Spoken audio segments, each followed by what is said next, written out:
superintendent, and staff. Before we get started on the work session portion of our meeting, we will go ahead and certify the closed meeting that we just had as per law. So, in order to comply with Section 2.2-3712D of the Code of Virginia, it is necessary for the board to certify that since the Fairfax County School Board convened a closed meeting on September 16, 2025, to the best of each member's knowledge, only public business matters lawfully exempted from open meeting requirements, and only such public business matters as were identified in the motion convening the closed meeting were heard, discussed, or considered by the board during the closed meeting. Do I have a motion? Mr. McElveen, seconded by Dr. Ricardi Anderson. All in favor?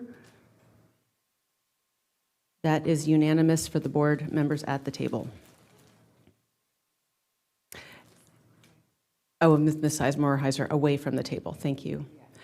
And there was no action taken and closed tonight. All right. So, first of all, way to turn around in a week, because last week we were talking about legislative advocacy, and here we are 1 week later, so thank you to Mr. Malloy and his team and staff. We really appreciate that, so we could all convene again on this topic. So we will, again, and we could, I think, go ahead, Madam Clerk, if you could please scroll to the second slide. I'll review the first and second, and then great. So again, we want to get some collective agreement and be able to advise the superintendent on the budget and legislative priorities that we want to seek, and most immediately articulate that on October 7th when we have our legislative briefing. So today we want to be really prepared for that October 7th briefing. And we will have another meeting in the future after October 7th to solidify our legislative program. Is that right, Chair Anderson? We're going to have, right, so we can dabble in that, but we do not need to decide on that today.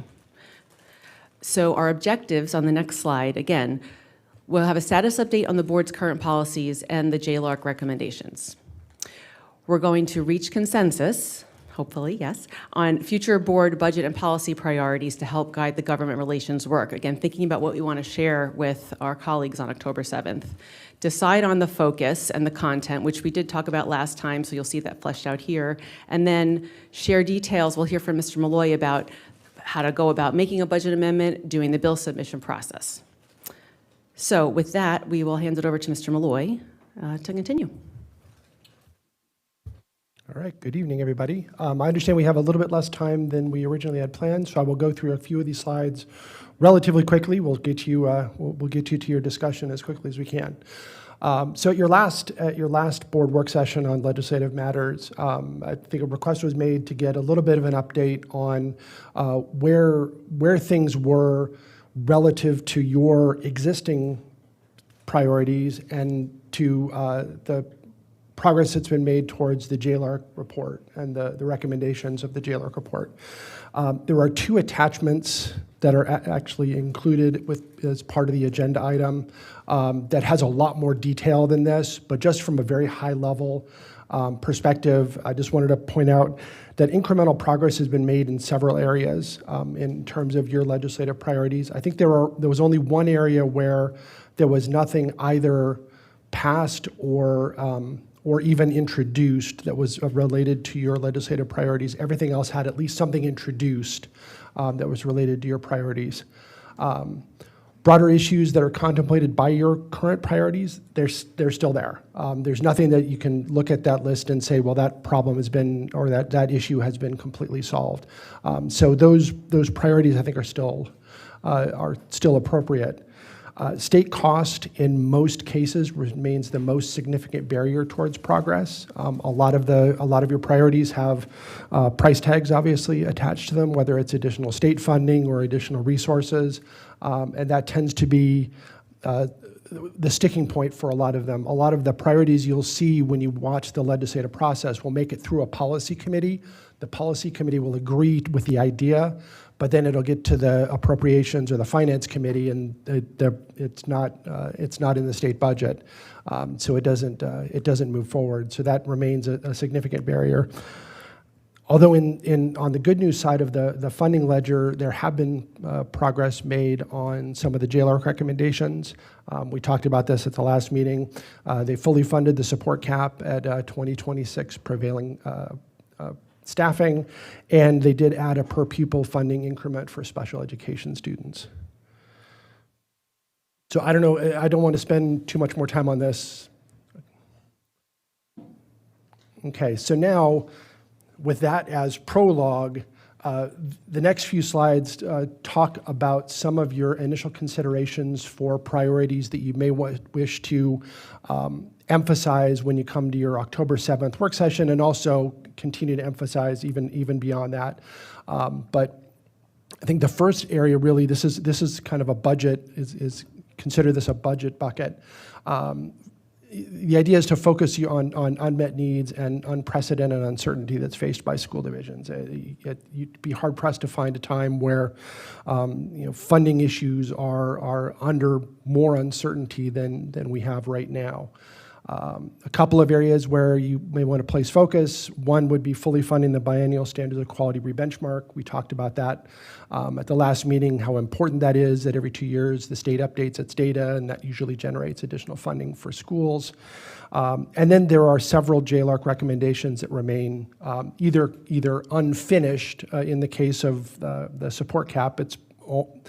It's almost there, but it's not completely finished, or there are some other recommendations that you could pursue that would, again, benefit all school divisions in Virginia, bring additional funding back to them. The impact of this, and I think that one of the reasons why this is being lifted up, is obviously a lack of resources could affect the school division's ability to provide the highest quality programming for our students. Next consideration, and actually there are 2 slides that are focused on this, is to focus on continued excellence and the need to measure student and school performance appropriately. This suggestion here focuses on SOL assessment system revisions. We've talked about a bill that passed during the last General Assembly session, House Bill 1957, made some fairly significant changes in how SOLs are to be administered, who they can be administered to, the timing of them, the flexibility in terms of how those tests are provided. A couple of examples of items that may need to be adjusted. Native language assessment is something that you've had on your priority list for several years. It continues to be an issue, continues to be a point of discussion. And then the broader piece, I think, in relation to 1957, is some timing and administration flexibility. The impact there really is about those revisions could have what I'm hoping are unintended consequences in terms of students' ability to verify credits that they need for graduation, limiting access to AP and IB assessments, and the changes, because they're so focused in on standardized assessments, could have a disproportionate impact on our special education and multilingual student populations.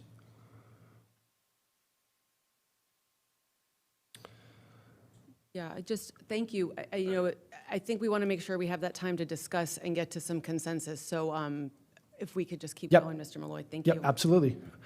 So this slide, same issue, focusing on continued excellence. This is about accountability system. Here in the next few weeks, we're going to get the first results of the state's new accountability system, how they're measuring school performance. We've talked, and you've had work sessions on this, that the new accountability system is relatively narrow in terms of its focus. It's focused very heavily on standardized assessments, and that could end up mislabeling schools as underperforming. And then this slide really just focuses on federal resources, and the idea here is to focus in on the preservation of existing federal resources. Every day you read the newspaper, there are new threats to sources of federal funding, and those federal funds typically are targeted towards our most vulnerable populations, so cuts to those resources could have a disproportionate impact on student services. Now for the October 7th legislative briefing, I think really what you want to try and do is you want to emphasize your identified priorities and additional initiatives as part of your agenda. Part of the evening or morning, I'm sorry, it's a breakfast, should really be focused on seeking input from legislators, including identifying specific areas where you might be able to work together on either budget amendments or on bills. The goal I think from a staff perspective is to provide some key impact data and some actionable recommendations, including some handouts that we can provide to our legislators as just takeaways on various issues. And obviously those issues will be set by you all. A couple more, one or two more slides. I was asked to provide kind of an in-the-weeds perspective on how bills and budget amendments are submitted through legislators. You've got a handout that details that process in a little bit with more specificity, but the basic idea is identify a bill or amendment patron. Obviously, any recommendation has to go through a sitting member of the General Assembly, and then from your perspective, you need to clearly define the issue that you're trying to accomplish and provide as much information as possible, data, projected fiscal impact, even bill or amendment language if possible. But that's not always necessary because any bill recommendation that comes into a legislator automatically goes to the Division of Legislative Services and their attorneys will turn it into an actual bill. The process for submitting budget amendments is more formal than it is for bill submission. Bill submission is really run by individual offices, whereas the budget amendment process, there are specific forms for Senate Finance and for House Appropriations that you fill out. But again, same exact idea. You identify the issue and you provide as much specificity as possible about why you're pursuing that or you're asking to pursue that particular amendment. And there we go. Thank you, Michael. I know we'll have lots of questions. Dr. Anderson, did you want to kick us off? And I don't see any placards. Mr. McElveen will be first. Do you want to? Okay, sure. Mr. McElveen. Great, and thank you for this expanded discussion. We've been doing the priorities document for about 10 years now, I think, and I think it's been a very effective way to communicate to our legislators what we really want them to focus on. I remember sitting at this table probably in 2012, 2013, and Mark Sickles asked us, what is your priority as a system? And no one at the table could answer. So this really does lay it out very well. I didn't see it up there, but one of the priorities that we had last year as a new priority was on meals for students. So I'd like to see that in our program again this year, and I think it's no surprise to anyone that that's even more important this year with the threat of that funding being cut by the federal government. So I would like to see that restored in the priorities listing. Thanks. All righty, I'll go ahead and take my turn. First of all, thank you. It was very helpful that you went over some of the updates, but I want to kind of get a little bit more granular in your feedback to us in terms of where we are on the state priorities. Last time, page 26, where is this 26? Nope, 28.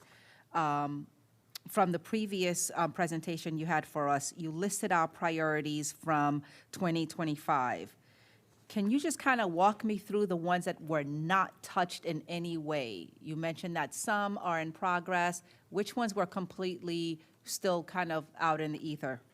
So the only priority that you had that did not either get something introduced or passed was state funding for the RAP-BAC program, for the continuous background check monitoring. Everything else at least had something introduced. Pedestrian safety had a few things about expanding the school walking zones. Obviously there were several pieces on assessment, on accountability, on school funding, workforce shortages, and I think workforce shortages probably had the most things that passed. That were addressed in terms of expanding the pool of qualified applicants and everything else. But yeah, I think everything on that list at least had something introduced, if not, with the exception of the RAP-BAC, as I said. Can you speak to what was introduced in the area of expansion of early childhood opportunities? So actually, what was introduced, one thing that was introduced was a proposal to go to universal pre-K. Obviously, the price tag on that was relatively sizable, so that didn't get a great deal of discussion. But that was, I mean, obviously, that's the big thing. Others were dealing with the funding formulas in terms of trying to provide additional resources for additional pre-K slots for school divisions, because there's still waiting lists in most school divisions in terms of their ability to provide pre-K, and the state share of that is a key component to places being able to provide those services. So I think those are some examples of what was. That's very helpful. And now I'd like for the same application to the federal priorities, and I say this in jest. Did anything happen there? Did we have any movement in the past year with the priorities that we listed? So for the most part, most of your federal priorities were focused on funding. The federal government for the last, actually, I think we're going on 2 years now, has worked on a continuing resolution which has kept funding at a level level over time. So there's not been any positive movement. There's not been any negative movement, at least in terms of actual budgeting. Now, there are proposals that are out there that are being discussed right now. The House and the President proposed some fairly sizable cuts in the next budget, which would begin on October 1st. The Senate has already passed a bill that would essentially continue to level fund those positions. So that's very much in flux in terms of how the appropriations process is going to work. But yeah, in terms of progress, no real forward movement, but also not much in the way of backwards movement because of the way the funding has been structured. Thank you for that clarification. And now I'll move into my comments in terms of the priorities. As you've indicated, there is a big bucket of funding priorities that impact the biennial, the SOQs, and JLARCs. I think the JLARC work and all of what that entails, I think that's a good bucket to be a priority for us to continue. I'm a very big supporter of the assessment bucket of priorities that speaks to not only the administration, whether it is to be in native language, also to the timing, as well as the impact. And I want to weave in terms of impact, the new cut scores. I think that needs to be part of the overall assessment discussion. And these are two big significant issues for the state where I think we'll be a little bit more, we could put more eggs in that basket because it's a little of a friendlier environment. So I would want to, when we get to that space when we're providing consensus on these priorities that need to be developed for the meeting in 2-3 weeks, those are the two that I would be very in high support of. Regarding the federal priorities, as I share with you on my one-on-one, I think this is going to be a little bit more difficult, and frankly, I'm not sure if it's even worth a lot of time in this to change the fact that we're still not getting these being, to be funded at the level that they need to be. So I would be in favor of keeping it as is on the federal side, but definitely rebucketing the priorities for the state side. That's it for now. Thank you. Okay, we have Mr. Frisch is next. And might we please, clerk team, put up the slide that has the objectives for our session, which is slide number 3. Oh, thank you.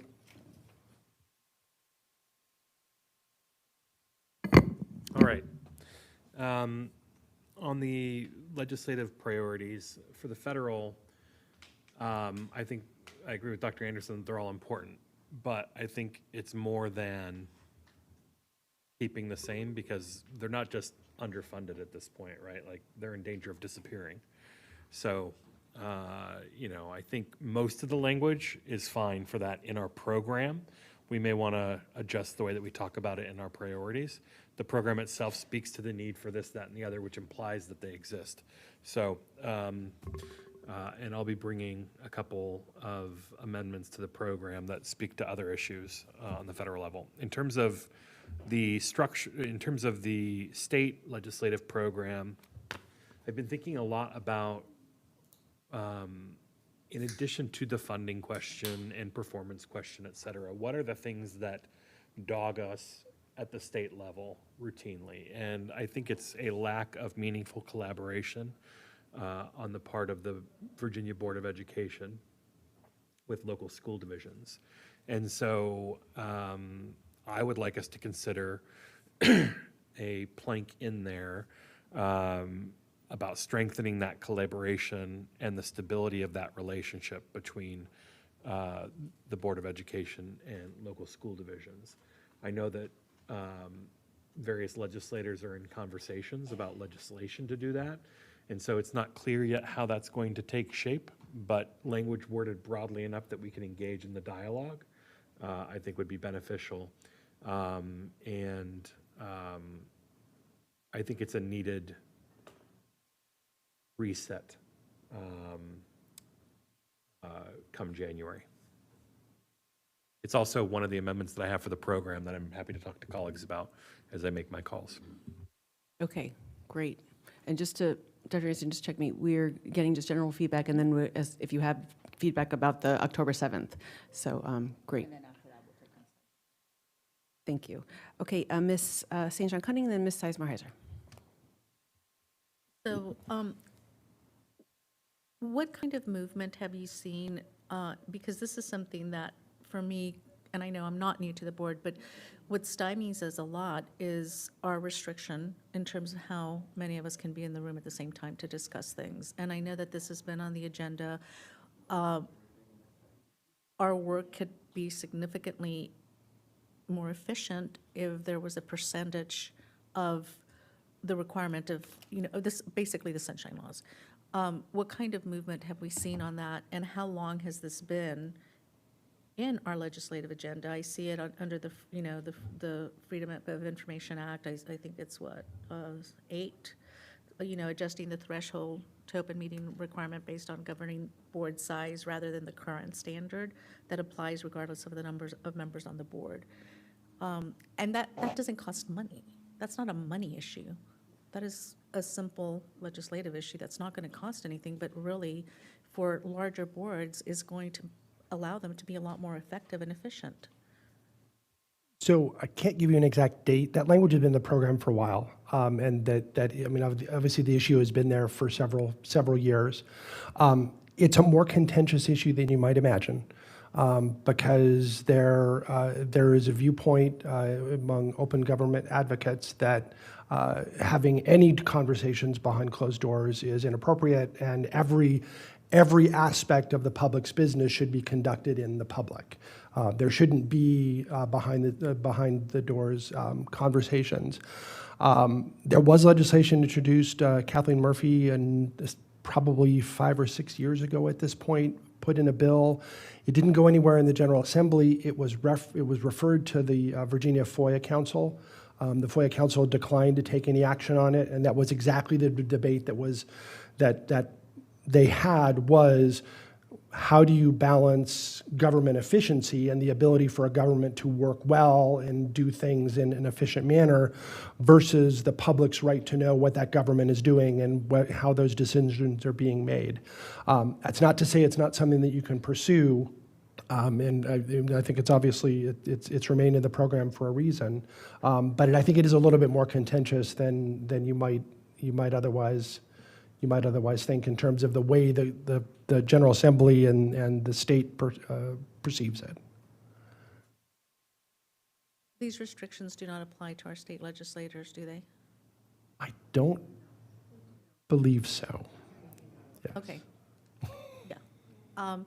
And I just want to publicly say this because a lot of times it's as simple as receiving briefings and someone that's going to come and just give us information. It has to be done 2 at a time versus, a percentage-wise. And there's not I wouldn't say any discussion, it's just a presentation of materials, which I think could easily be up on board docs. I mean, so, I don't know. The fact that this is a restriction for school boards and not for other entities in the state is something that concerns me. So I think just to clarify, only the state is, or I think only legislators are exempt. I believe that the same rules apply to local governments, so the Board of Supervisors and everything have the same restrictions on that. Okay, Ms. Sizemore-Heiser, followed by Ms. Anderson. Thank you. So a couple things. In terms of, I think a status update, if we're talking about October, the October 7th meeting, I think giving our colleagues what our priorities were last year in the status update would be good. Sorry? I'm not talking about these colleagues. I'm talking about the October 7th meeting. So I think that would be a good idea, so they knew what we asked for last year and where the status, at least on our priorities, if not on all of it. I think that's important. I do think that we've got to figure out what our top priorities are, sketch those out very quickly, and specifically target certain legislatures that we think would be friendlier or open to carrying those. I think if we just give this whole packet like this, even if we give a set of priorities, if we don't then build the relationships or outreach to certain people to then carry that for us, I don't know what's going to happen with it. So I think that's what we need to figure out, what our top priorities are, and then who's going to carry it. And then we need to give them specific language. I cannot emphasize this enough. When I talk to people at the state level, they don't want to know what we want to do. They want to know how we want to do it. And as easy as we can make for people, we can say, all right, we want this bill on facilities, and we know these legislatures often carry bills on facilities, or or we want this bill on CTE, I'm making this up, and we know these legislatures have a passion for CTE. That's the planning we have to do, but I think between now and October 7th, there can be some, when we narrow our priorities down to the top view, we need to target that. The other thing I think we really need to say on October 7th is we've got to help provide information to our state and federal colleagues who are going to attend as to what this current atmosphere, what the impact of that is on us now. People want to know what's going on at the federal level, what is at risk at the schools. What have we heard? I mean, there's things that we can't share, I understand, but things that we can, I think we should. I think we should come up with some ideas. All right, this is what we're challenged with at the federal level, Department of Ed, what's happened to that.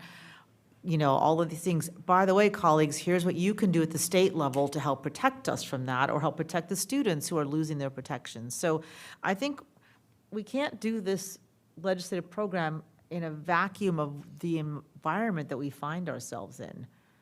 And I think that's a piece that's really important to add. These are the protections that we've lost at the Department of Ed because of lack of implementation staff.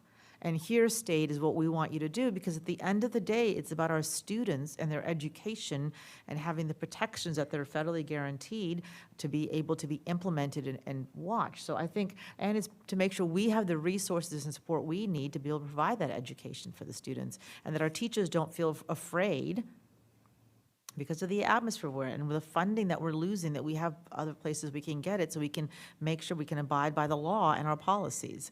That's a big chunk that I think is not in here. Thank you. Ms. Anderson. I wanted to pick up on something really fast. I know that it was one of the first things that I noted when we came on the board, that these conversations are particularly hard on a board our size, when we have, you know, the telephone game that we play with 12 people, and then we go back to the beginning because something has changed.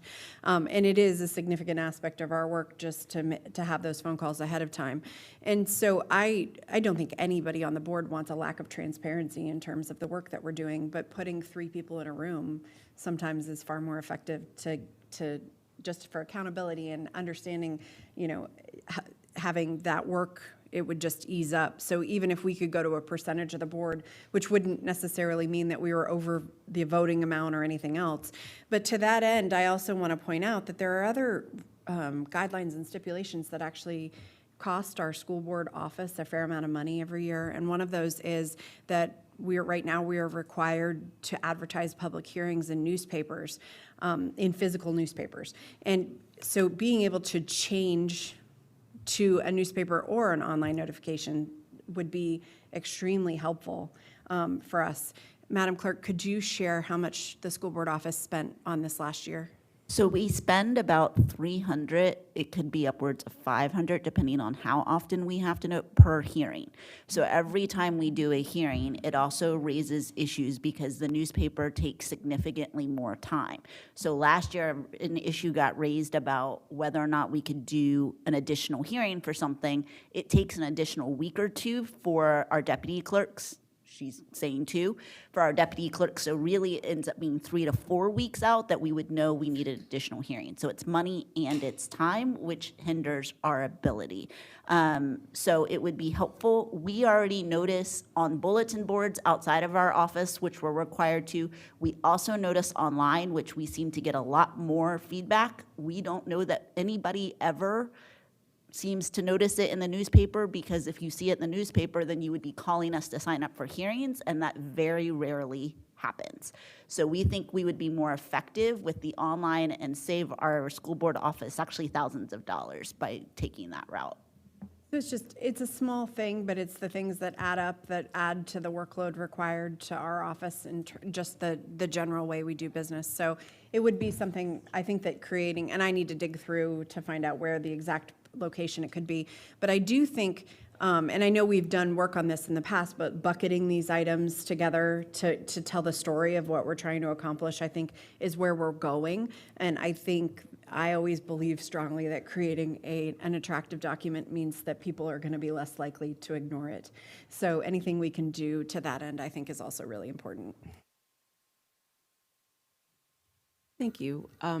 Before I take my turn, Dr. Anderson and I were just talking because we're trying to just make sure that we're capturing what everyone's saying and getting to consensus and facilitation. So Dr. Anderson is going to kind of just summarize for a moment where we're at, and then Okay. I'm going to have a turn, so. Yes, okay. Speaking to the state priorities, obviously what was recommended on the agenda, I know I spoke to that, just the funding bucket and then the assessment bucket. Also heard advocacy for a collaboration, and I'm just going to say bucket because it might include a couple of different things in there, as well as meals. Those were the 4 major points that arose in the conversation for state priorities. In terms of the federal priorities, the only thing that I heard was to repackage some of the priorities that already exist, to really be more focused on kind of current state. Because what we've always wanted those funding sources to be provided, and to be provided in their entirety. Now we're speaking to the elimination of the little bit that we do get. So I hope that has captured the priority positions that were just discussed. I did hear other things about other positions that I think we'll be seeing pop up in the, when we get to the next work session, when we're adding more things to the program. But that's my summary of the priorities piece. Thank you. I really appreciate that because I'm trying to make meaning. So, and again, and that does outline the first 3 topics: the funding, SOQ and JLARC, the standards of learning, the native language and timing, and the accountability systems revisions that was in the presentation. We heard school meals, and by the way, so last night I went to Delegate Irene Shin's Build a Bill workshop, her 4th year in a row, because I just wanted to see how she engages the community and support that effort. And it was really great. And so she shared materials that actually Delegate Sam Rasool has also shared. And there were probably about 20 people there. And so one of them was actually interested in school meals. And he just emailed me, and I said, oh my gosh, we're talking about it right now. So Mr. McElveen, I'd love to connect you because there was a real discussion. People want there to be access to food, and I tried to explain the barriers that we're in, but so that's exciting. And I also shared with her the handout that's on the board docs page of like how to submit a bill. She had some different content that Delegate Rasool also uses, but we do have that. Also kind of a related segue, so this Friday, some of us, I'm not sure who exactly, are going to go to Richmond for the VSBA Legislative Conference. And so I'm going to bring some of these handouts, and we'll have an opportunity to network there, and then again in November when we go to the conference down in Williamsburg. So additional to the Sunshine, so I would love to go for the Sunshine Law updates. I also wanted to, related to facilities funding. And this relates to the bill that was passed last year about HVACs. And I'm not sure if that fits into funding when we talk about SOQs and JLARC. So maybe that's an additional standalone piece when it comes to facilities. and the general umbrella of unfunded mandates, but that would be something that I'd like to work on. And I think those are all of my, yeah, the facilities. However, and I even last night in the Bill to Bill workshop, I was talking with, there was a group of constituents who were interested in energy and sustainability. And I said, well, you know, if we could have more funds to make our buildings more energy efficient, like again, trying to connect the dots of it's not just about kids, which is enough, I know, for all of us, a reason to do this work, but it's actually a cost savings. And I do think the more we can pair the data to show the savings and the benefit, and just like JLARC, I mean, that really changed things. So, and maybe we even want to ask them to do a JLARC report on facilities. I mean, if that's what it takes to give us that data. But I also think that no matter how much great data Fairfax provides, we still need to make sure we're partnering with the other parts of the Commonwealth, who also carry a large part of the delegation and Senate. So, okay, do you want to take? So now, Yep. just kind of the next step, again, we wanted to do a couple of things, which is landing on the priorities, and I think we're really circling about getting there. The second piece that I did not summarize was about the content of October 7th. Before we get to that piece of the conversation, I want to make sure that we don't have any other speakers to priorities. I see lots of placards up. So are there any other speakers to priorities? So seeing, okay, 2 minutes, please, for the second round. Just really quickly, I didn't have a chance my first round to comment on the FOIA comments of my colleagues. I think there is a little bit more interest this year. I've seen some of the state delegation who have felt surprised when they have constituents they wanted us to meet with and realized that they could not meet with us, except the constituent had to do 6 separate meetings in order to do that. And also, you know, I think the other piece on the FOIA that perhaps would be helpful is, you know, 5 or 6 years ago, the FOIA Council discussed it, but the reliance on electronic communication, all of which is FOIA-able anyway, so it's not like we're meeting in a room that no one knows what's happening, because those electronic communications themselves can be FOIA'd.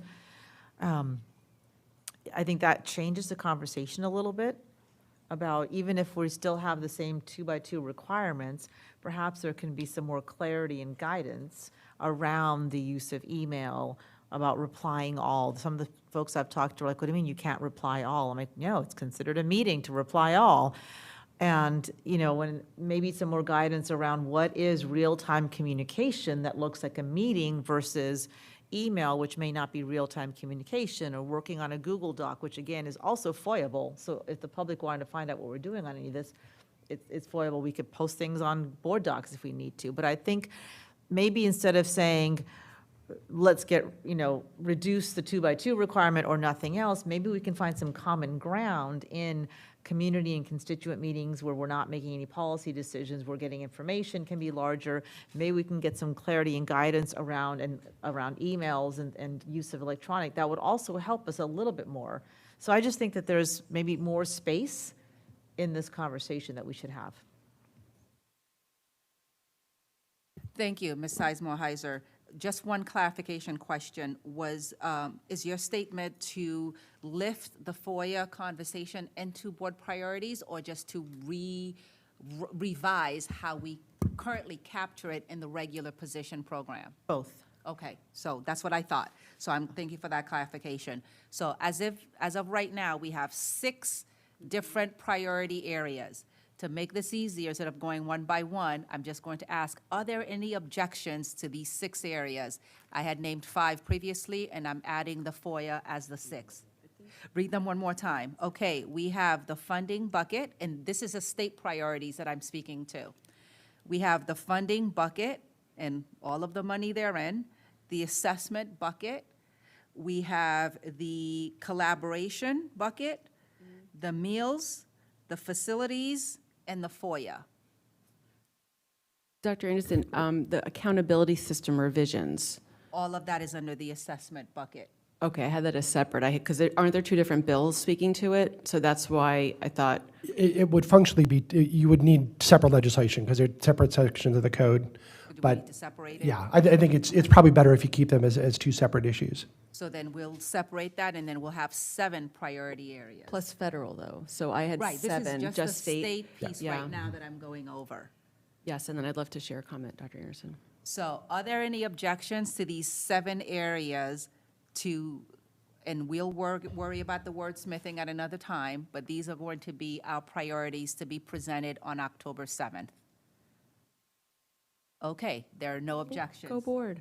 So why don't you go ahead and take it over, and then we'll need to very, very, very quickly talk about the October 7th schedule, because I've been capturing the notes as well. Right, and just to be clear, Superintendent Reed and Mr. Malloy, for these priorities, we want to say what the status is and why we need it to change, and this really speaks to what Ms. Sizemore-Heiser was saying, like, why is it so detrimental to us? And I think it would help, too, to remind us about the bills that are attached to each of those, right? Like the SOL bill and the HVAC, bill, right, or something. So we could talk about that. I want to mention, I did ask Delegate Shin last night about sometimes, and I saw this with FOIA, it started in the 80s, and things just get added on, and it's like super hard to just untangle. So are we like proposing new legislation, or are we trying to edit previous legislation? And she said both. And so that's something when we really think about the nitty-gritty, and maybe we just talk about that with you, Michael, like how do we go about giving them that exact language for sure. But it seems like we could do that after October 7th. So great. Okay. So now the second piece of what we wanted to arrive to today in our objectives, what does October 7th look like? Obviously, I think weaving our priorities into a fulsome story of our current state is really important. So that's one, just the communication piece, the education piece. Secondly, I think it's also important to articulate to folks in the room and to ask, I don't necessarily want to put them on the spot, but I think we do need to put them on the spot, like who wants to partner with us on which of these components? So I think that's going to be the ask. We have to ask for something. And so I see that leading into the bill submission and the amendments work that Michael just outlined. And of course, the presentation of the priorities is going to include all of the discussion that we've just had, atmosphere, impact on certain students, and also where we have some conflict regarding what is being done at the state level as it relates to what federally that students are allowed to do. So we will weave that in. And I failed to ask for consensus on the federal priorities. So I'm going to go back a little bit. As we talked about the federal priorities, again, just recapping that in the language that I described earlier, are there any objections? Seeing none, that is settled. Final feedback on the October 7th agenda. What did I miss in my recap? Okay, seeing none. Thank you. Do you have anything else? No. Mr. Malloy, have you anything else? No, I mean, I think you've set forward an actionable plan. We can put together information on all of those various priorities. We can have handouts that legislators can take away, and we can also start to work on the real specifics, as Ms. Sizemore-Heiser mentioned, the trying to get to the point where you're actually talking about amending certain sections of code or the very specific language that's necessary for some of this work. Okay, thank you. So as we did last year, Ms. Marin and I will work with you to develop the presentation. We'll be sure that the board sees it in advance and not at the meeting so that we can gather feedback as quickly as possible because it's just a couple of weeks away. And then we are hoping for a very productive briefing. So with that said, Ms. Marin? I was just wondering if we had gotten, the responses and if we need to follow up with any colleagues. Just want to make sure we have as many of our representatives there as possible. Because the invitations have been sent. They have been sent, yes. So We just to let you know, we have a handful of RSVPs, not probably 5 or 6 at this point, but. And you know what, I want to ask this. I remember one year when we had a virtual, or rather it was a hybrid meeting, we did have a greater level of participation when we had that as an opportunity for those who were not able to make it in person. I know the impact is different, but it's better to have some rather than none. I wonder if that's a consideration that we should be talking about as well. I think if I can work with the clerk's office, if that's the board's wishes to do something like that, we can see what we can make happen. So board members, are there any objections to pursuing that? Mr. Frisch? How dare you use my first name?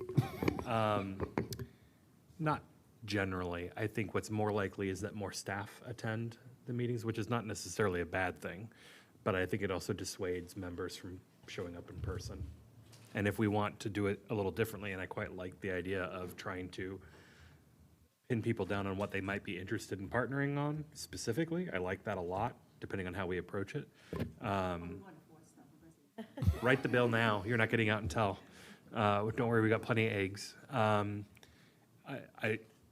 If we want to have that kind of a sign-up commitment, I think we need them in person. And maybe we say, and if you know of colleagues who would be a good fit, please let us know. So maybe we'll find that out too. Ms. Sizemore-Heiser, then Ms. Anderson, and then Mr. McElveen. I think if we really want to impress upon them what we want them to do and the specific asks, I think hybrid makes it easier for people to not come in person. And so I think we could offer to record it, or we could offer to, send out a summary afterwards for those who couldn't come. But I'm not sure I would offer a hybrid option, because I think then it's just easier to say, I'll do it from home and not come. I think logistically, sometimes the hybrid option doesn't come across as solidly. And so I would love I love the idea of us sending out some sort of follow-up for the folks that maybe couldn't be there in person. But I do think that, I was impressed with how many people we had out last year, and that was more than we had the year before. So I'm hopeful that maybe as we gain momentum, particularly this year, I also know that this year being an election year is going to be busy for a lot of people. So, but that's another benefit of having this be earlier in the morning. So hopefully we'll feed them before their busy day. And I'm making cinnamon rolls, so we'll bribe them. Not really, but I just want to put out there that I want to make sure that we get as many people there so that they can hear what we have to say. Mr. Ms. St. John Cunning, or is that says Ms. Sizemore-Heiser? Yep, that's still hers.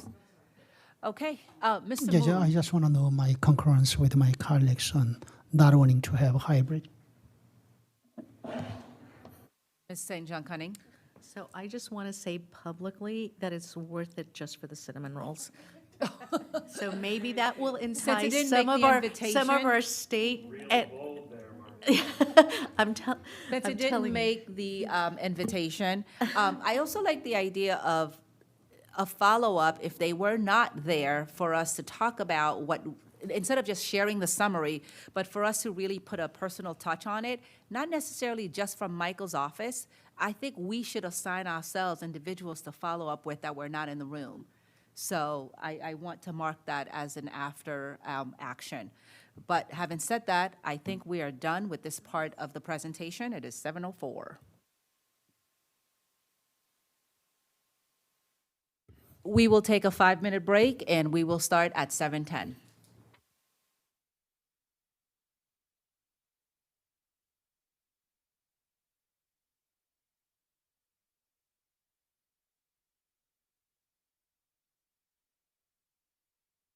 Well, I didn't unconvene, but we're going to meet up. Come to the table, please. And we're going to turn to a very important topic, our facilities. And this particular discussion is going to talk about the environmental approaches and ways that the school division is trying to sustain our, our buildings, and also be very efficient so that we can get the best bang for our buck.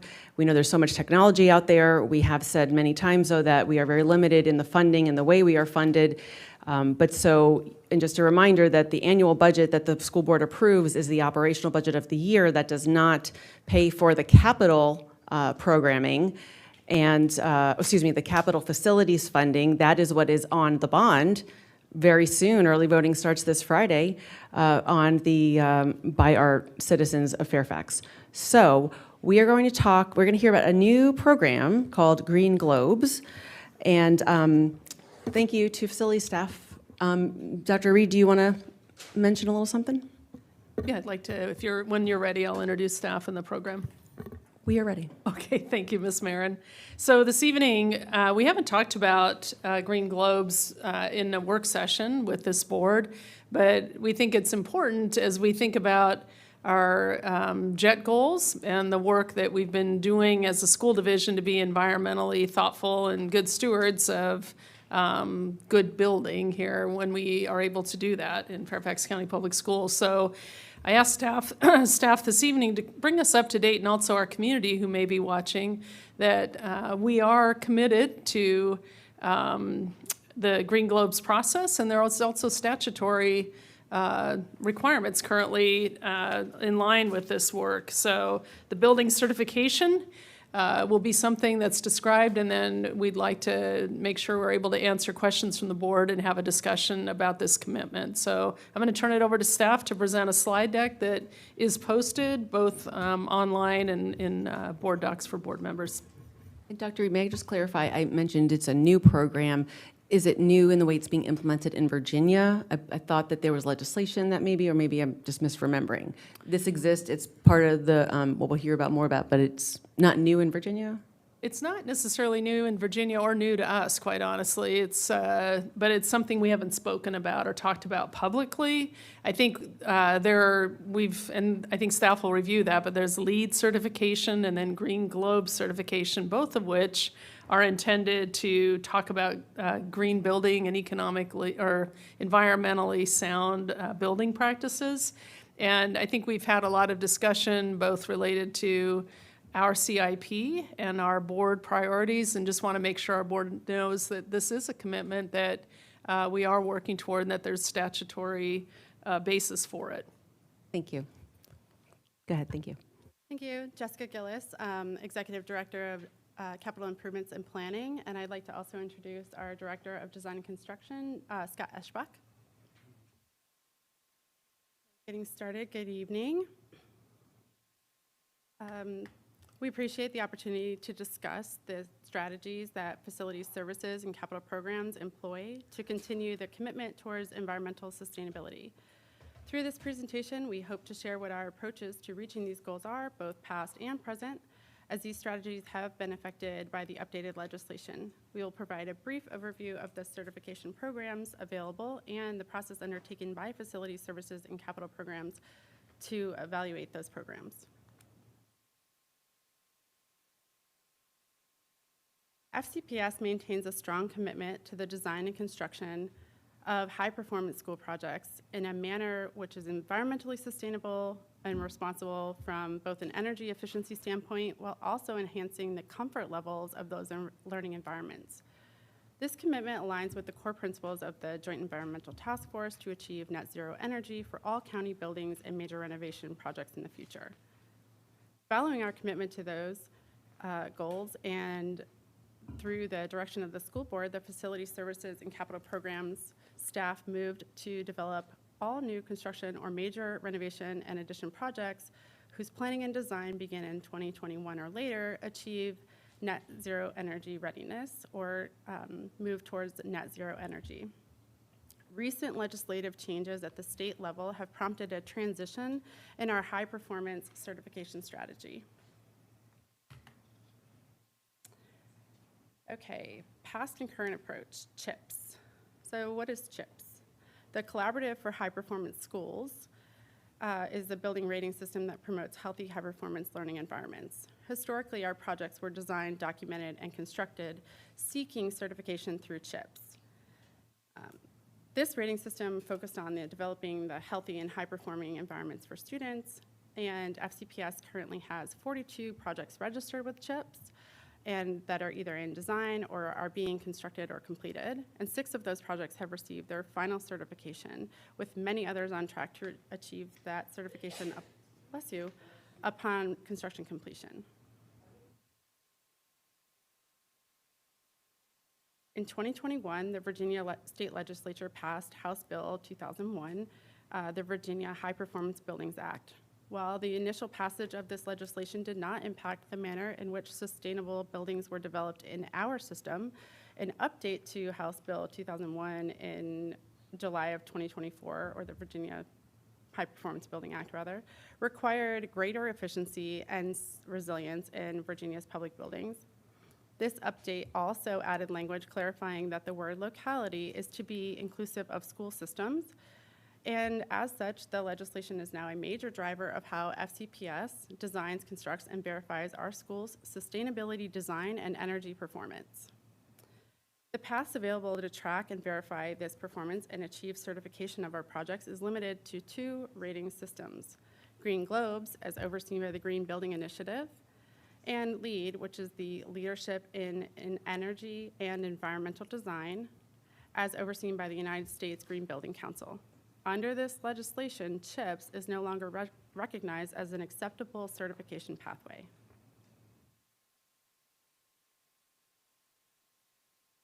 Staff from the Offices of Design and Construction and Facilities Management conducted a comprehensive review to evaluate the LEED and Green Globe certification pathways. The evaluation process considered a variety of factors to ensure a well-informed decision. We did some research on best practices, and the team conducted extensive online and in-person research and reviewed industry best practices to understand the current landscape of sustainability certification, professional expertise in project feasibility. The evaluation incorporated the professional experience and insights of the staff, focusing on the feasibility of implementing such program in real-world projects, and expert consultation. They held discussions with the sustainability experts from a school system in the region with comparable experience, Montgomery County, and we also consulted directly with the representatives from Green Globes to gain a deeper understanding of the process and benefits. Our staff currently has experience with LEED and, of course, CHIPS, so it wasn't necessarily to have conversations with the U.S. Green Building Council. Following this evaluation, we recommended adopting the Green Globe certification track for future projects to comply with the legislation. And Green Globes, one of the biggest reasons is Green Globes provides a flexible approach that allows project teams to collaborate with the Green Building Initiative. We get to prioritize key sustainability aspects such as energy efficiency, water conservation, sustainable site development, and indoor environmental quality. This certification also requires an independent on-site inspection to ensure compliance throughout the construction process, resulting in the official Green Globe certification. Additionally, Green Globes is expected to be more cost-effective while still meeting our high standards. Montgomery County Public Schools, which has a similar portfolio to FCPS, has successfully implemented Green Globes for over a decade. Many architect and engineering firms in the region are already familiar with Green Globe system, further supporting a smooth transition for FCPS projects. Based on these considerations, we decided to go forward with the Green Globe certification as a replacement to CHIPS.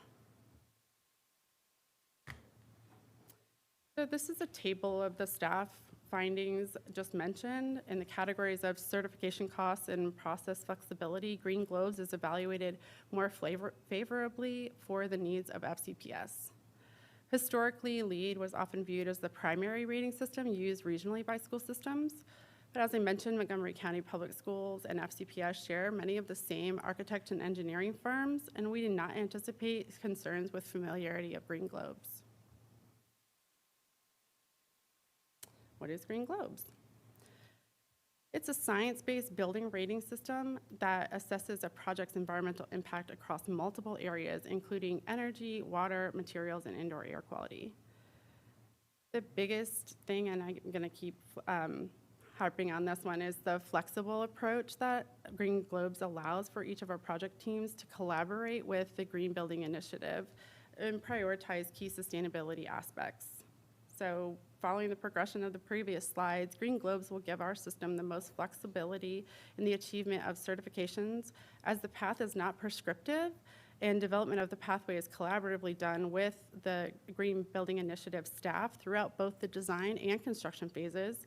And the final phase entails a walkthrough of the completed project with those Green Building Initiative representatives to discuss the project and move towards that final Green Globe certification. Alignment with net zero goals. The use of Green Globe's rating system for certification not only keeps us in compliance with Virginia's High Performance Building Act, it also is consistent with our commitments to the JET NZE initiatives, as Green Globe's criteria have a strong focus on energy usage and overall energy efficiency, getting our projects as close as possible to being energy neutral. By adopting Green Globes, FCPS ensures that all future projects will contribute to a more sustainable and environmentally responsible future for the county.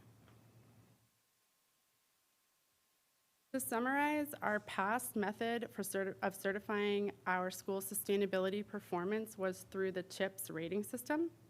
And due to recent changes enacted by the state legislature, we are looking to transition from CHIPS to Green Globes rating and certification program.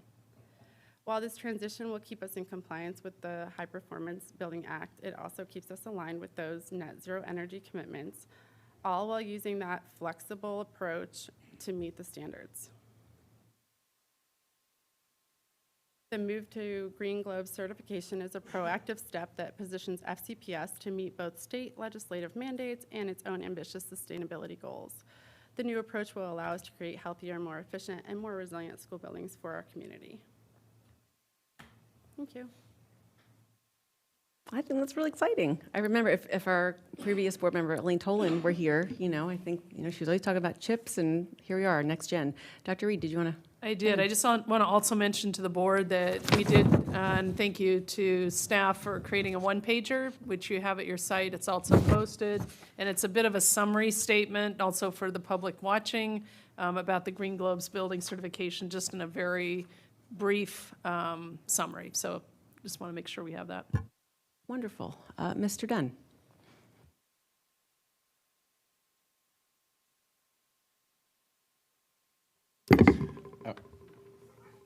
I've got too many microphones now. I wanted to ask, was this topic originate with the superintendent or with a member-driven request? This was my request to bring forward, if you will, an explanation of how we are providing compliance with the JET goals. Okay.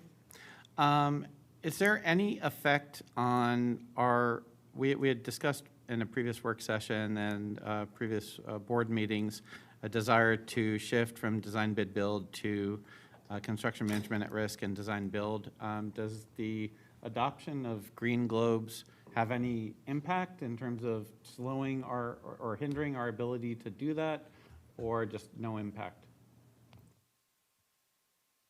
We don't anticipate any impact to that. Is there a reason we didn't use Green Globes previously if Montgomery County has successfully used it for 10 years? So we started with CHIPS in 2008, and we actually were a huge part in creating the Virginia-specific CHIPS standards. So I think that we were pretty committed to that for quite some time we did CHIPS because it aligned with what we were looking for at the time, and I think that Montgomery County just took a different path. So it was only this passing of this legislation that said that we were no longer allowed to use CHIPS that we started looking at other options. Can you explain what was the legislative path that Fairfax County, being the largest school division in the state, somehow had its green building approach outlawed by the state legislature? That seems like there was a failure of consultation between the county and the state, or state legislators just deemed what we were doing insufficient. I'm just trying to figure out how did we end up in that situation? I'm not sure exactly. I do believe that the CHIPS group approached the state to see if they could be considered as one of the certification pathways, and it was not approved. We know why it wasn't approved? I don't know that. I do know that CHIPS just announced at the end of July that they are now merging with LEED under the U.S. Green Building Council. And sorry, is the Green Building Initiative that sponsors Green Globes different than the Green Building Council? Because it sounds very Two similar. separate things. Okay. And what's the difference in the organizational makeup, if any? I'm not sure. Are there limitations in Green Globes in terms of the materials you can use? For example, requiring sustainable materials like timber and not allowing, concrete, rebar, things like that? Micah?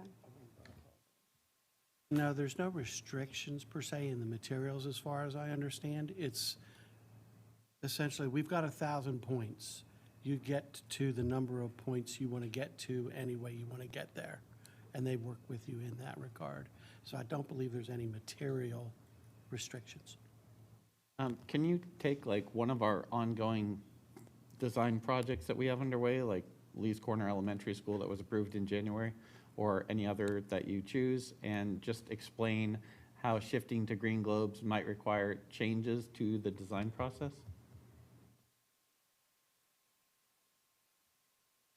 In terms of the decisions, materials, et cetera, that get made? I think that there's a lot of overlap between CHIPS and Green Globes. I'm not prepared to give you an exact overlap, but I think that we're still on the same sustainability track, regardless of the certification process that we use. So do you think any of our existing designs will have to be modified in any way to meet the Green Globes criteria and the state legislative mandate? Perhaps, and that is a question that we're looking into because we have several that have been registered under CHIPS. CHIPS will no longer, the horizon year for CHIPS is July 2027. So there will be a few projects that have either started design under the CHIPS registration or in construction that will no longer receive a CHIPS certification because it will not exist. So there's a transition that we're looking into, what will that look like? It's a good question. When does this state legislative mandate go into effect for projects beginning design, what month and year? I believe it was January 18th, 2025. So any projects we had in design before then can be grandfathered in, perhaps with CHIPS? I think it's any project that was already permitted, not Prior. just Permitted. permitted prior to January 2025. So if we were currently in design and we're still in design after January of 2025, it's no longer under CHIPS or anything else. We would have to transition, which is one of the big question marks. We did not realize there would be a horizon year on CHIPS that would be dissolved until the end of July, which, is a pretty busy time for us.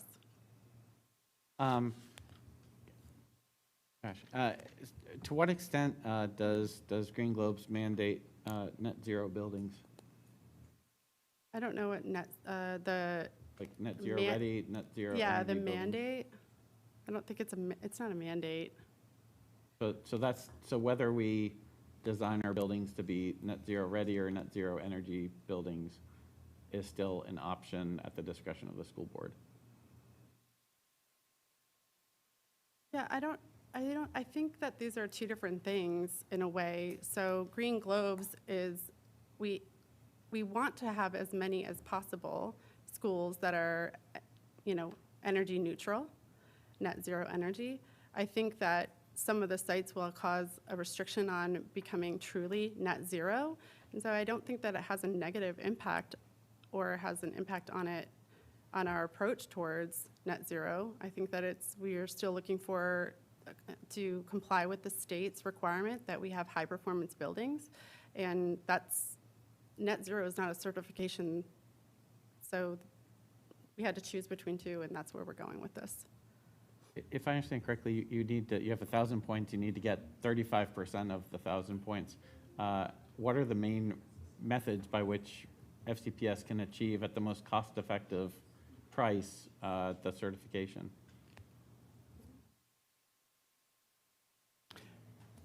That's kind of the next step of our exploration of what is our current design, what would that net us in terms of the number of points that we could achieve.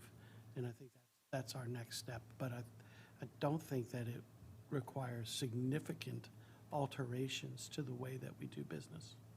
I think one of the important things to note is that even with our, like under our CHIPS designs, we are still 40 to 50% energy reduction without focusing simply on energy reduction only, right? So I think that we're already on a good track to get there. We'll see how much more effort and energy that it will take for us from the CHIPS sustainability efforts to Green Globes. Thank you. Thank you. Mr. Frisch. Thanks. And Ms. Maron's right about what Ms. Tolan would be saying right now. I had the pleasure of serving on the Joint Environmental Task Force with her for basically the entire previous school board. So I'm in my second reading of abundance, which is something that I think a lot of local elected officials are reading right now. And I appreciate the work that's been done here and the adjustments that have been made. I know that it's never easy to change systems internally, especially ones that we helped build and essentially led on for so long. I am intrigued that it seems that this has a little bit more flexibility than the lead systems. And, you know, as we continue to kind of navigate as a board, how we get as close to reaching our JET goals as possible. And let's be clear, like the overall JET goal is like basically carbon neutrality by 2040. That's what all of the individual goals are all leading towards. And so for me, given our budget constraints, the most important thing for me is that everything that we're doing is the most impact we can have with the dollars that we're spending towards getting to that goal. And that may look different than how we began this conversation. I think that whether it's CHIPS or this new initiative, you know, those are going to help us go in that direction. And so as we have further conversations in the months leading up to the CIP and around the CIP, I'll be looking at how we're making the best use of every dollar to reach those goals. You know, for many places, it's a bigger hill to climb to achieve these significant savings in energy usage.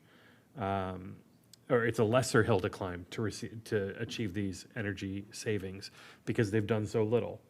And here, we've done so much to conserve energy, even if the buildings are not net zero yet or not achieving that goal. You know, we're saving $10 million a year in energy that would have been spent otherwise, in money that would have been spent otherwise.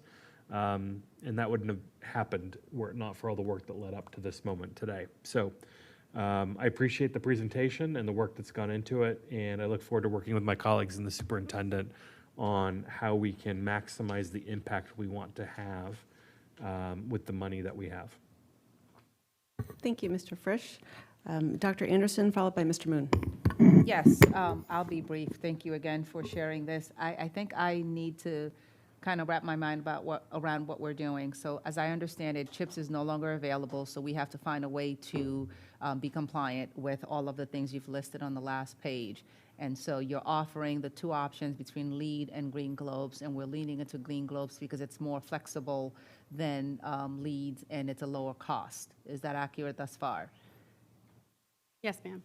What I'd like to get a better understanding of is how will we see the differences? What differences will we see with this new process or with this new structure?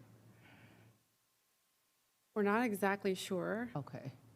I don't anticipate huge differences but with what you see, but we will have to look at what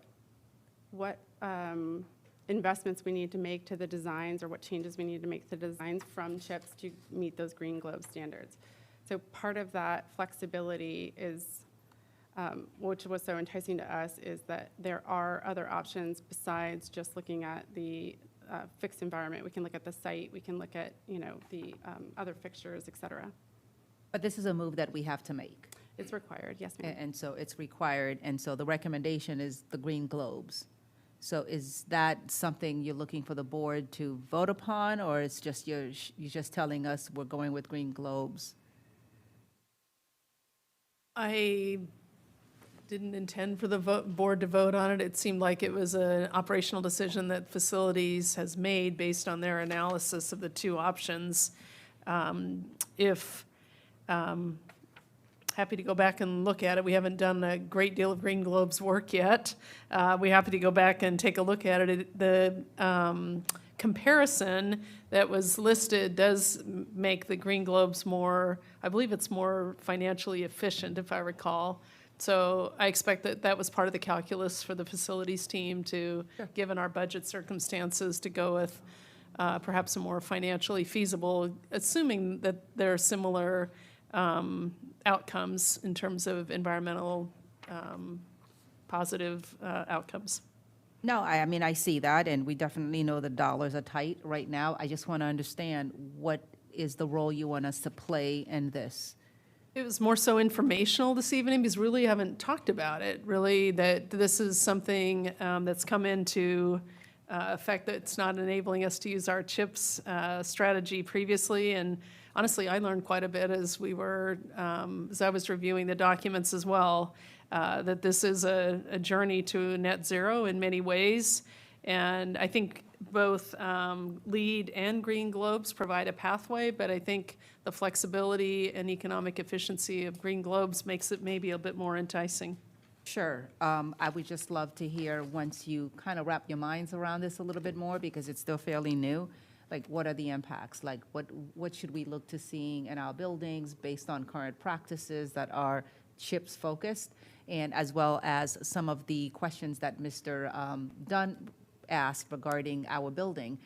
When we are constructing, designing buildings, how does that come into play? So thank you. Thank you, Mr. Moon, and then Mr. McElveen. Thank you. Just one, maybe two quick questions.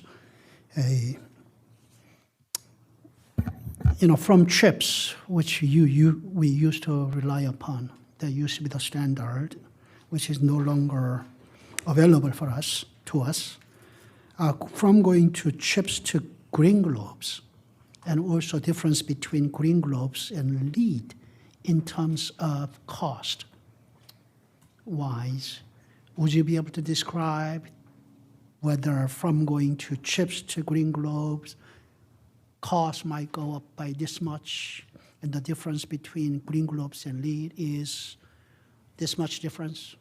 Yeah, I understand the question. I'm not sure that I ran those numbers. I'm happy to run them and get back to you on what the cost difference would be. Okay, thank you. Just want to have whether it's a 5% difference, 10% difference, twice the amount of a LEED versus something else. Sure. Okay, thank you. Thank you, Mr. McElveen.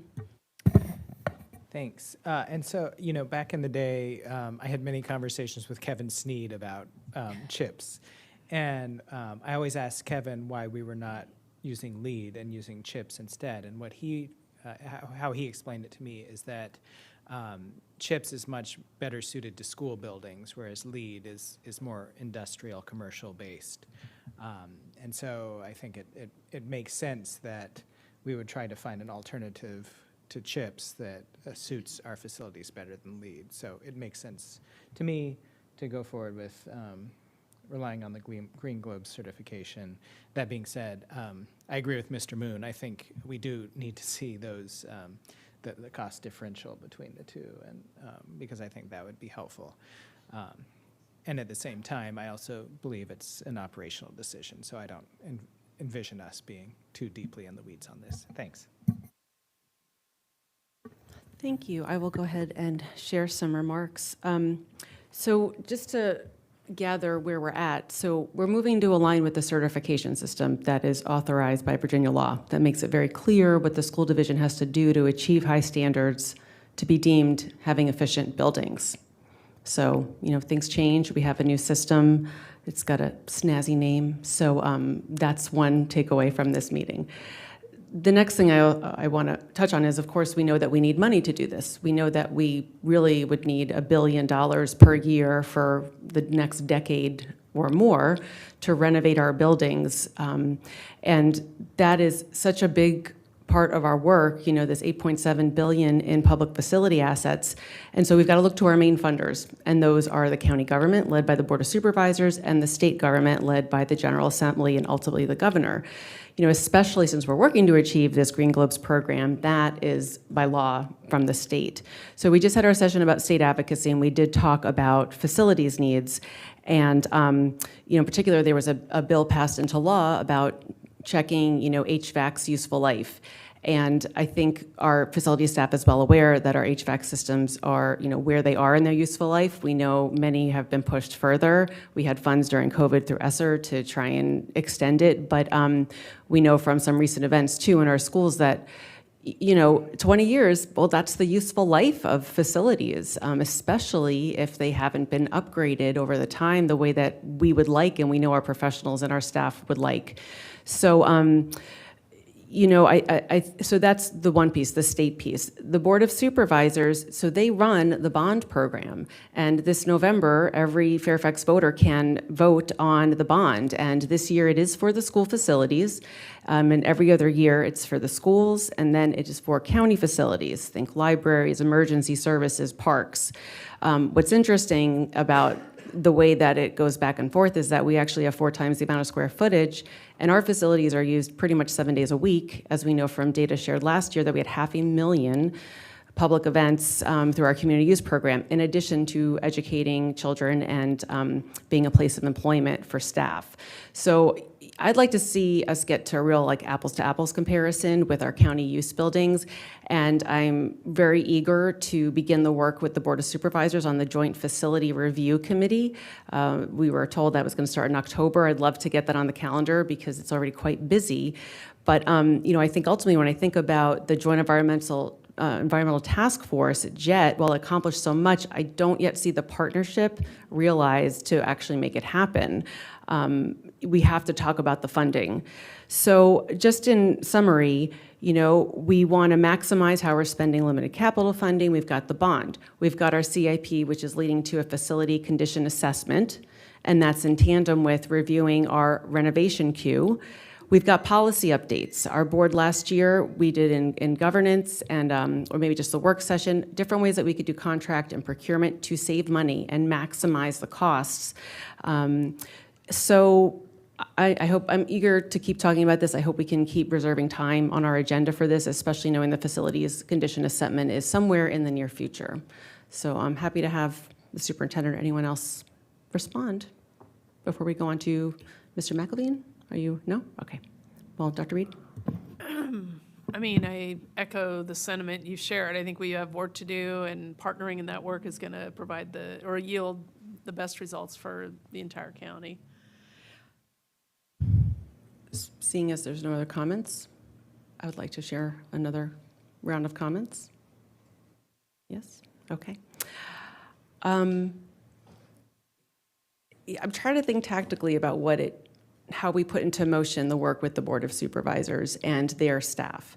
And we know that the two entities do talk, especially when it comes to, the permitting and trying to do the estimating on membership and what that's going to need down the road.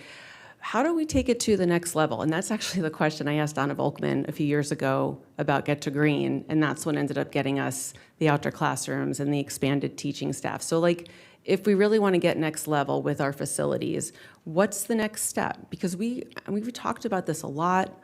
We've got a lot of community concern. We're clearly trying to be efficient. The Western High School purchase, we saved over $200 million of what was planned. We are savvy and frugal. So how do we elevate that, our schools are not only places for instruction, but they actually are employing tens of thousands of adults and places of polling and elections. What do we do? What's the next step? I feel like I'm waiting for the Joint Facility Committee, and I'm getting, that's only one part. So I don't know, how do we, and this also even relates, I'll just share it to the budget meetings and, questions about how are we really aligning the effort, in the budget, in the calendar of budget meetings this year, our school board is, the county executive is to present his proposed budget, and then it's only a week later that our school board is to adopt the proposed budget. So hopefully we will be working with the Board of Supervisors all that time, but then like just a week, like how do we really sit down and get our timelines together and really talk about these facilities that are used by so many people, not just kids and not just teachers and staff?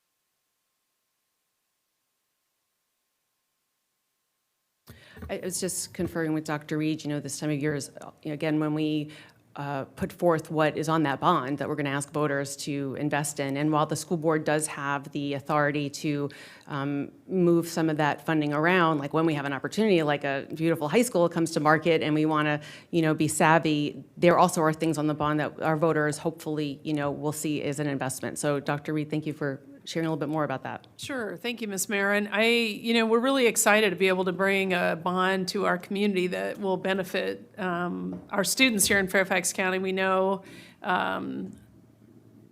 facilities play a huge role in the environment for learning. This bond, primarily, it's going to be, there will be funds obviously for the new Western High School purchase. There will also be funding within that for certain other projects. I know, Jessica, you probably have the list in your head. I didn't bring the bond rack card with me this evening, but I know that we are looking at, I want to say, there are a couple elementary schools that we're continuing that are in the construction queue.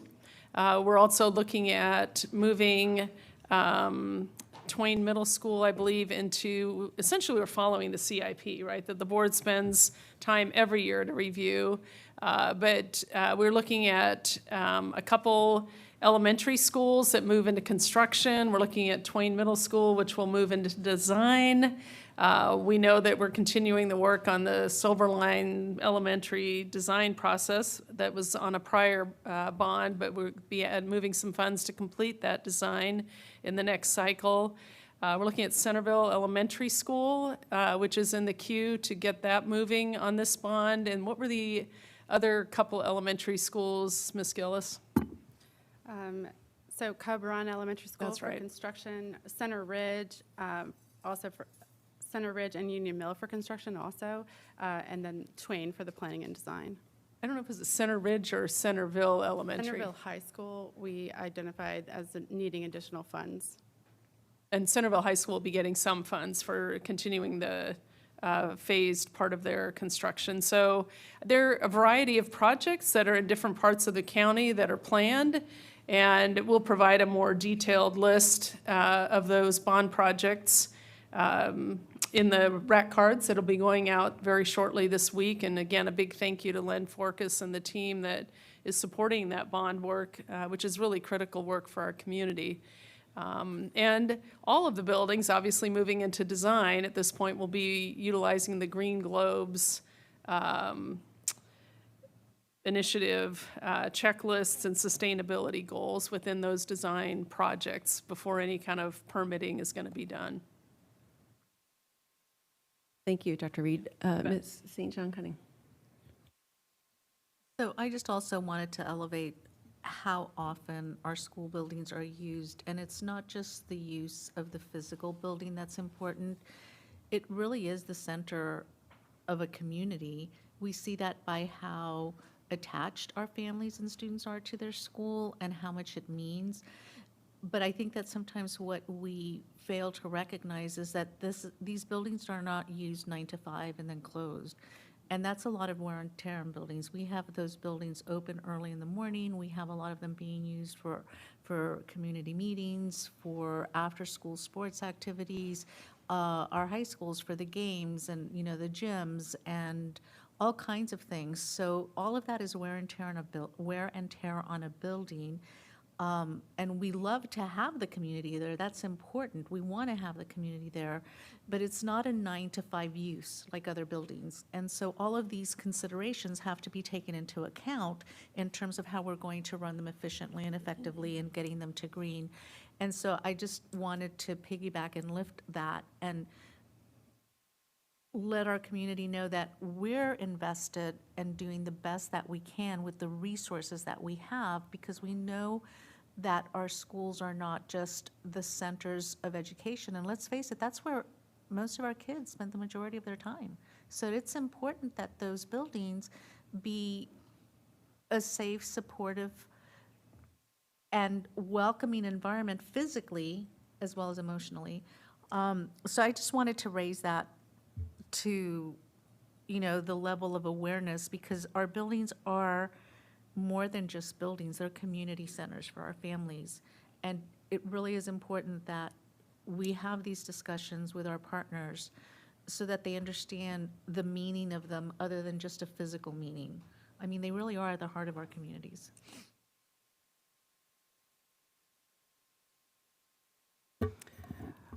Well, I think we're just about closing for this discussion. I guess I want to add that, if we aren't updating and upgrading our public school facilities, we are not achieving environmental sustainability and energy efficiency to realize savings and comfort and access to all Fairfax residents. There's a group of wonderful advocates in the Westfield Pyramid who are all about solar. And yeah, I'm all about solar too. But if we have places that are not comfortable and have, dying systems, we have to take care of that for comfort and access, as well. Like, there's so much to achieve. So I'm really eager for that joint committee. And I suppose we're adjourned. Thank you.